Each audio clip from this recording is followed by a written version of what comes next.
तो हमारे इस्लाम में भी बताया गया है कि हमारा एक मुसलमान जो है वो 10 पे भारी हो जाएगा। एक मुसलमान जो है वो 10 पे भारी हो जाएगा। Are you comedy?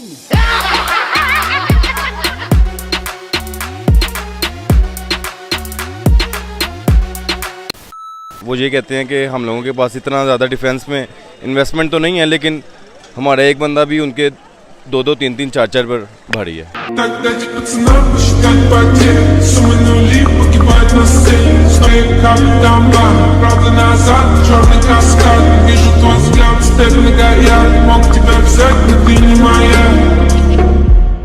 अब हिंदू हैं, उनका एक मिशन है, वो प्रॉपर उनकी इंडस्ट्री है, क्रिकेट की तरफ से कमा रहे हैं पैसे, लेकिन उन्हें पता हम काफिर हैं, वो एक तरफ चल पड़े हुए हैं। अबे तू थोड़ा सा बहन का क्या?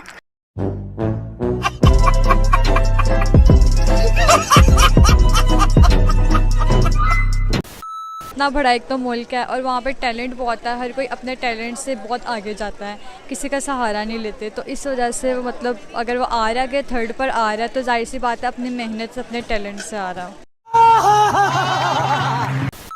और दूसरी बात है जो है हमारी आर्मी इतनी स्ट्रॉन्ग इस वजह से, हम लोग इतने स्ट्रॉन्ग इसलिए कि हमारे अंदर बचपन से एक अकीदा डाल दिया गया है कि one Muslim is equal to 70 जो है एनिमीज़, यानी कि एक मुसलमान 70 काफिरों का 70 यहूदियों के बराबर है। तो शायद अल्लाह वो जल ने हमें वो ताकत दी है कि हमारी आर्मी इतनी लो बजट में भी पाकिस्तान की दुनिया की बेस्ट आर्मी में शामिल होती है।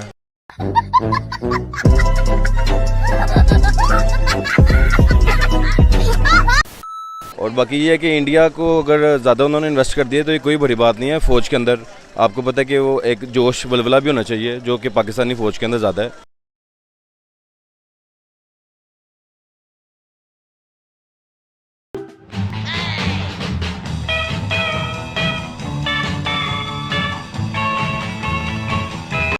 हमारा उसके बाद ईरान से चक्कर पड़ जाता है, अमेरिका से पड़ जाता है, रशिया से पड़ जाता है। जब हम इतने मुल्कों से पंगे डालेंगे तो हम कैसे बचेंगे? आपने सबसे पहले घबराना नहीं है।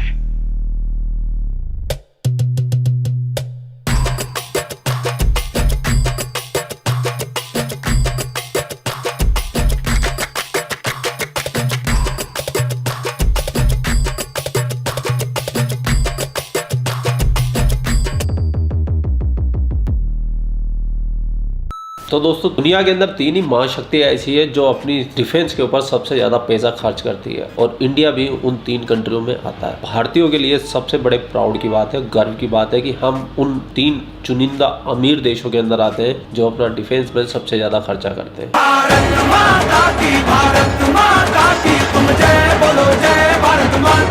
अभी थोड़े दिनों पहले सिप्री की एक रिपोर्ट आई थी जिसमें बताया गया था कि भारत अपने डिफेंस में $76 बिलियन खर्चा करता है।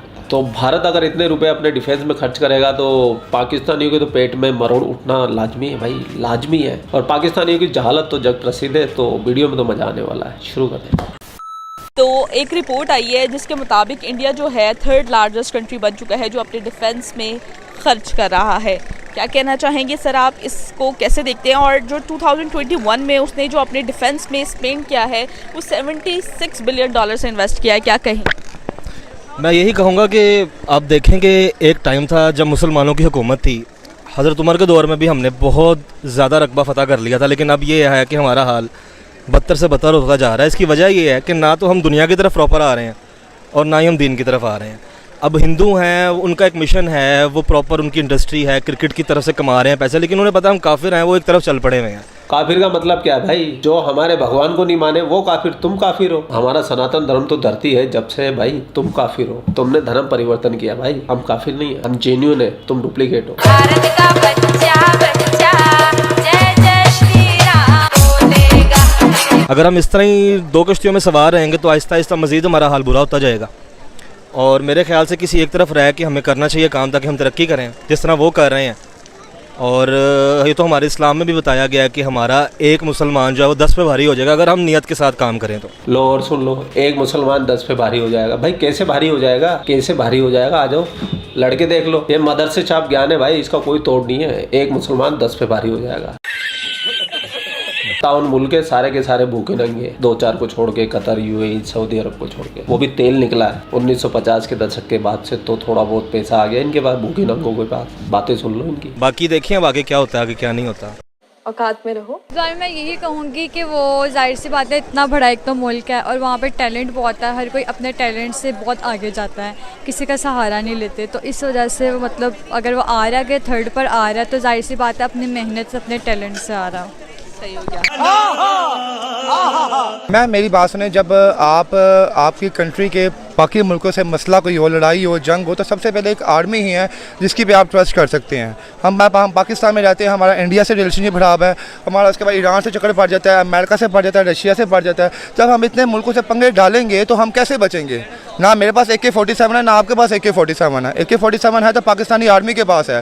तो मेरे ख्याल से ऐसे मुल्कों को अपनी आर्मी के ऊपर, डिफेंस के ऊपर, मैं कहता हूँ कि आप 37 बिलियंस की बात कर रही हैं, अगर वो 90% भी खर्च करें तो वो भी कम है, क्योंकि अगर आर्मी नहीं है, आपका मुल्क ही नहीं है, तो आप कुछ भी नहीं है। मैम बात तो सही है। ये नहीं है कि आप इन्वेस्ट करते रहें अपने डिफेंस में, इसमें यह है कि सबसे ज़्यादा ज़रूरी है कि जिस तरह पाकिस्तान की फ़ौज है, वो सबसे ज़्यादा जो ज़रूरी है वो है कि शहादत का इसमें है, बलबला है सारी आवाम के अंदर। वो ये कहते हैं कि हम लोगों के पास इतना ज़्यादा डिफेंस में इन्वेस्टमेंट तो नहीं है, लेकिन हमारा एक बंदा भी उनके 2-2, 3-3, 4-4 पर भारी है। ये भाई मदरसे में तो जरूर गया है, लेकिन ये हाफ छुट्टी में भाग के आ जाता था। इससे पहले वाला 10 मुसलमानों पे भारी पड़ रहा था, ये 5 तक आ गया है। करो हाथ जोड़ के मैं गुजारिश करता हूँ। तो ये भाई ये मदरसा बंक करके आ जाता था, तो इसके लिए इसका ज्ञान भी हाफ रह गया। केवल एक देश है, इधर 57 देश खड़े हैं, सब अकेला उससे, फिर भी इन 57 की हिम्मत नहीं हो रही है। इजराइल की कुल जनसंख्या जो है वो लगभग 90 लाख है, जिसमें 70 लाख के आसपास यहूदी हैं, लेकिन इन 70 लाख से टकराने की हिम्मत 180 करोड़ ये जो इस्लामिक देश के हैं लोग, इन लोग की अभी हिम्मत नहीं हो रही है। देखिए हुआ क्या कि इन यहूदियों ने ना स्कूल की पढ़ाई पर बहुत ज्यादा ध्यान दिया, जिस वजह से कहते हैं कि शिक्षा उस शेरनी का दूध है जिसने पिया वो दहाड़ा है। और ये लोगों ने शिक्षा को जरूरत नहीं दिया, मदरसे में रह गए लोग यहाँ पर, इस वजह से ये लोग हो गए। तो ये झुंड में आ रहे हैं लोग और वो अकेले चल रहा है, फिर भी इनकी हिम्मत नहीं है लड़ सकने की, ये हम गारंटी देते हैं। हाँ भाई कैसी लगी आगे स्वाद?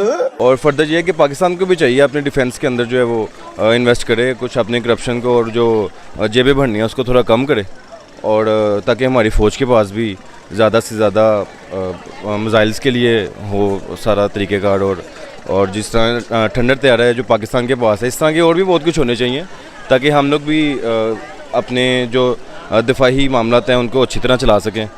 और बाकी ये है कि इंडिया को अगर ज़्यादा उन्होंने इन्वेस्ट कर दिए तो ये कोई बड़ी बात नहीं है। फ़ौज के अंदर आपको पता है कि वो एक जोश बलबला भी होना चाहिए जो कि पाकिस्तानी फ़ौज के अंदर ज़्यादा है। मतलब इंडिया से तुम निकले हो, इंडिया से तुम गए हो, मतलब इंडिया के अंदर जोश और बलबला है ही नहीं, वो सारा जोश और बलबला तुम्हारे पास में ही है। अबे तुम्हारा जोश और बलबला बेहतर उरे ढूंढने में निकल जाता है, बसता ही नहीं है वो तुम्हारा जोश और बलबला, खोखले हो अंदर से। और बाकी फर्दर पाकिस्तान भी कर रहे हैं, लेकिन वो जेबों में ज़्यादा चले जाते हैं।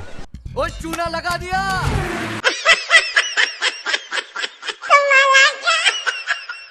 सर आपको क्या लगता है जिस हिसाब से इंडिया अपने डिफेंस में इन्वेस्टमेंट कर रहा है, 76 बिलियन डॉलर्स का जो डाटा सामने आया है, आपको क्या लगता है आने वाले टाइम में वो चाइना और यूएस को बीट करता हुआ नजर आ रहा है? नहीं, चाइना को तो बीट नहीं कर सकता, चाइना को तो यूएस भी बीट नहीं कर सक रहा आपके सामने, वो कितनी तेज़ी से तरक्की कर रहा है, वो काम बिल्कुल भी नहीं हो सकता। अल्लाह ताला ने हर बंदे के ऊपर किसी ना किसी को जो है ना शेर पे सवा शेर रखा ही हुआ है। चाइना तो इनके मुंह बोले पापा है, वो तो चाटेगा ही चाइना की। तो ये बढ़िया था गुरु। इंडिया पे भी ये रहेगा इस तरह ही, लेकिन नो डाउट इंडिया बहुत तरक्की कर रहा है। हम एज अ मुस्लिम इस चीज़ को डिनाई नहीं कर सकते मेरे ख्याल से। नहीं, चाइना को तो मेरे ख्याल से कोई भी बीट नहीं कर सकता, क्योंकि चाइना एक ऐसा मुल्क है जो भी करता है ना अपने दम पर करता है, कभी किसी का सहारा नहीं लेता। चाइना का तो हर पाकिस्तानी चाटने में लगा हुआ है बस। आपको क्या लगता है कि वो बीट नहीं कर पाएगा? नहीं कर पाएगा, और बुरे वक्त का पता भी नहीं है क्या पता कर भी जाए, लेकिन जहाँ तक मुझे लगता है ना तो मुश्किल है ऐसा। मैम देखें, आप ये देख लें, मैं यहाँ पे किसी की भी आर्मी के खिलाफ बुरी बात नहीं करूँगा, हमारी अपनी आर्मी है। जब आपने जंग जीतनी है ना, दो ही ऑप्शन है, या तो आप अपने आप को इतना एजुकेटेड कर लो कि आपको लोग हाथों हाथ आप पे इन्वेस्ट करें पैसा। अगर आप एजुकेटेड नहीं कर सकते तो कम से कम आपके पास इतना आपके पास सोर्स होगा, आपकी स्ट्रॉन्ग आर्मी इतनी स्ट्रॉन्ग हो कि कोई जितने दुनिया की मर्जी जो है आर्मी आप पे अटैक करे तो आप उनको सर्वाइव कर सको, आप बचा सको। तो मेरे ख्याल से जितनी उनकी पॉपुलेशन है, world second I think country है पॉपुलेशन के लिहाज से, तो मुझे लगता है कि आने वाले वक्त में जो है इंडिया जो है चाइना को भी बीट करेगा, क्योंकि वहाँ की आवाम जितनी है वो भी हमारी तरह ही है, वो भी जंग शंग गोला पीटने को ज़्यादा प्रमोट करते हैं वो लोग, तो मेरे ख्याल से शायद अगले साल ही ये जो है इंडिया चाइना को बीट कर जाए। ये बंदा वहाँ भी समझदार लग रहा है भाई साहब, पता नहीं पाकिस्तान में कैसे जन्म ले लेते इतने समझदार बंदे, लेकिन बात एकदम पॉइंट टू पॉइंट गई है। ऐसे लोगों को सुनने में मजा आता है जो समझदारी की बात करते हैं। चाइना जो है काफ़ी स्ट्रॉन्ग है इस मामले में, तो अभी उससे काफ़ी इंडिया को काफ़ी टाइम है उसे बीट करने में। ये बिल्कुल भी नहीं है, ये तो बिल्कुल भी नहीं हो सकता, क्योंकि चाइना और यूएस जो है वो उनकी अपना मैन्युफैक्चरिंग है वो खुद बनाते हैं, और ये इंडिया जो है ना ये तो लोगों से खुद एक्सपोर्ट करता है, इसकी अपनी मैन्युफैक्चरिंग नहीं है, तो इस वजह से ये अभी काफ़ी पीछे है इस मामले में, ये खुद नहीं बना सकते अभी। मोस्टली अब वो अपने मेक इन इंडिया के प्रोसेस के थ्रू जो है वो काफ़ी डिफेंस टेक्नोलॉजीज़ बनाने लगे हैं, तभी तो वो इन्वेस्ट कर। अगर आप ये देखें ना कि इंडिया जो है वो पाकिस्तान से टेक्नोलॉजी में कुछ 20 साल आगे या 30 साल आगे है, तो यूएसए और चाइना जो है ये 100 साल आगे है, तो फिर इंडिया का नंबर तो फिर आना है अभी 20, 30, 40 साल पड़े हुए हैं, तो ये बहुत बात की बात है।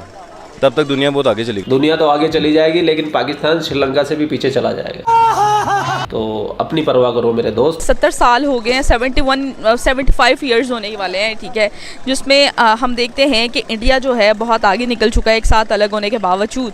आप इसके पीछे क्या फैक्ट्स एंड फिगर्स देखते हैं कि आज की डेट में इंडिया इतना आगे निकल चुका है और पाकिस्तान आज की डेट में उनसे काफ़ी पीछे रह गया, क्या कहें? मैं आपको सिर्फ एक बात बता दूं, इसको बेशक आप जैसे मर्जी समझ लें, सिर्फ और सिर्फ एजुकेशन की वजह से इंडिया की एजुकेशन हमसे बहुत आगे है। आप हमारे स्कूल्स और हमारी कुछ यूनिवर्सिटीज़ हैं जो फेमस हैं, उसके अलावा हमारा स्कूल लेवल पे सबसे दुनिया की घटिया तरीन पढ़ाई है। अगर आप रिपोर्ट्स देखेंगे श्रीलंका से भी ज़्यादा गंदी पढ़ाई हमारे स्कूल्स में होती है। एक दो बड़े स्कूल हैं जो पैसे कमा रहे हैं, LGS, बिकनॉस वगैरह, उसके अलावा कोई चक्कर नहीं पैसों को। टीचर्स को खुद पता नहीं होता, मैट्रिक पास टीचरें ले आते हैं। किसी मुल्क ने क्या तरक्की करनी जब आपकी एजुकेशन लेवल ही ठीक नहीं होता। इंडिया का IT डिपार्टमेंट देख लें, अमेरिकन ने उनको रखा हुआ है, हायर किया हुआ है। यहाँ पर कोई चक्कर ही नहीं इस तरह का, एजुकेशन के बगैर तो कोई मुल्क तरक्की कर ही नहीं सकता। तो ये सिर्फ एजुकेशन की वजह से हो रहा है। इंडिया के पास एजुकेशन बहुत ज़्यादा है हमारे से, दुनियावी एजुकेशन की बात कर रहा हूँ, और ना हम कोई दूसरी दीनी ले रहे हैं ना दुनियावी ले रहे हैं, तो हम तो इसी तरह बेड़ागर्क होता जाएगा हमारा आहिस्ता आहिस्ता।